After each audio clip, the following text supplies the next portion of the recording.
Halo, perkenalkan saya Mayunita Boko, nomor induk mahasiswa 2111B1004 dari jurusan S1 Keperawatan semester 2. Di sini saya akan membahas tentang respirasi atau sistem pernafasan pada manusia. Apa itu respirasi? Respirasi adalah proses yang bisa juga diartikan sebagai proses pernafasan. Manusia biasanya bernafas dengan cara menghirup oksigen dari hidung, memasukkannya ke paru-paru, lalu menghembuskan gas karbon dioksida.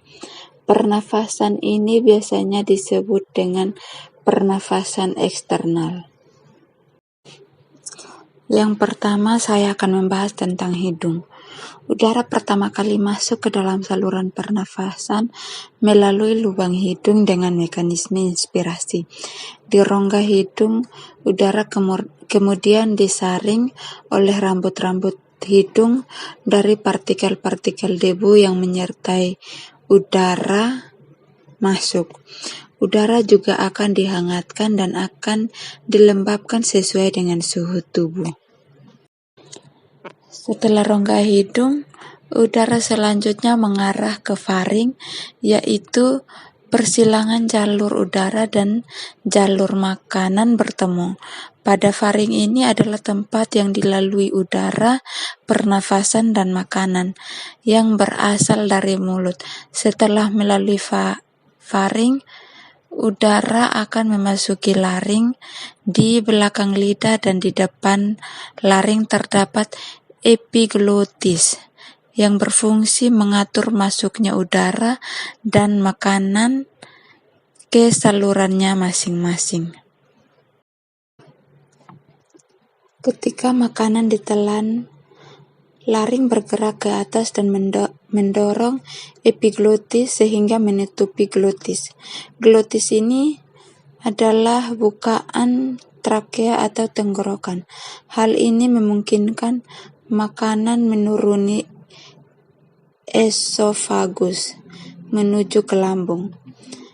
Ketika makanan turun menuju ke lambung, glotis terbuka hingga memungkinkan udara pernafasan masuk ke laring, yang merupakan bagian atas dari saluran pernafasan. Dari laring juga terdapat kotak suara. Suara yang dihembuskan dari dalam keluar mengalir cepat melalui pita suara, yaitu sepasang pita otot elastis di dalam laring. Suara dihasilkan ketika otot-otot di dalam kotak suara menegang atau kontraksi, kemudian merentangkan pita suara sehingga bervibrasi atau bergetar. Dari laring, udara masuk menuju ke trakea. Di dinding trakea terdapat kaptilago yang memperkuat trakea sehingga saluran ini akan tetap terbuka. Selain itu juga terdapat epitelium yang melapisi trakea hingga bronkus. Epitelium ini ditutupi oleh silia pada permukaannya dan selapis mukus atau cairan lendir yang tipis. Mukus ini berfungsi untuk merangkap debu, kolen, dan kontaminan-kontaminan kecil lainnya yang lolos dari rongga hidung. Sedangkan silia ini berdenyut dan bergerak seperti ombak, menggerakkan mukus ke atas menuju faring. Tempat mukus tersebut akan ditelan atau dibuang keluar melalui mulut dengan sengaja. Proses ini dinamakan eskalator mukus, yaitu proses yang memainkan peran penting dalam membersihkan sistem pernafasan dari trakea. Dan selanjutnya terdapat dua cabang yang disebut bronkus. Bronkus ini masing-masing mengarah ke salah satu dari paru-paru. Bronkus bercabang-cabang lagi di dalam paru-paru menjadi saluran kecil yang disebut bronkiolus.